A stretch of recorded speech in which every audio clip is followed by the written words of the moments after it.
चलिए तालियों से गुड़गुड़ाहट आप लोग लगाए। हमारे हमारा जिला भोजपुर जिला का नाम साहब, बिहार जगत का बेताज बादशाह,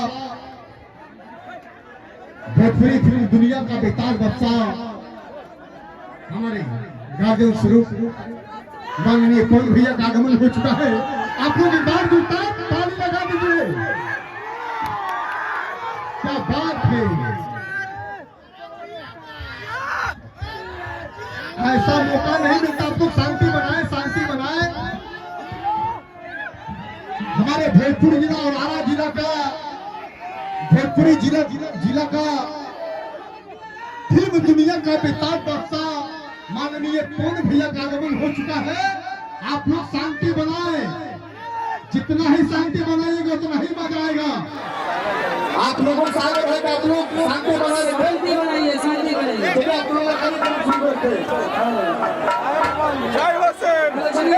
शांति बनाइए, बैठिए, आप लोग बैठिए, बैठ जाइएगा अब अच्छा लगेगा।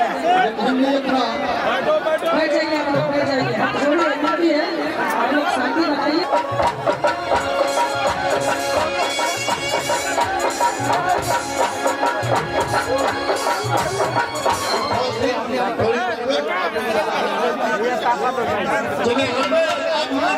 साथी दर्शक बंधु सागर जो हमारे और आदरणीय पवन जी के साथ छोटे भाई भोजपुरी और मोहब्बत के सुपरस्टार हैं, छोटे भाई आदरणीय गुंजन सिंह हो जाइए भाई। जो हमारे भोजपुरी फिल्म का बेताज बादशाह, जो हमारे भोजपुर जिला का मान शान और नाच को रखने वाले, जो हमारे गार्जियन स्वरूप बड़े भाई साहब माननीय पवन भैया का आगमन हो चुका है। आप लोग ताली बजाए, एक गड़गड़ाहट कर दे। चलिए कंपनी मार्केट में बरखा दी आपके सामने बैठ चुके हैं। साइड हो जाइए आप लोग।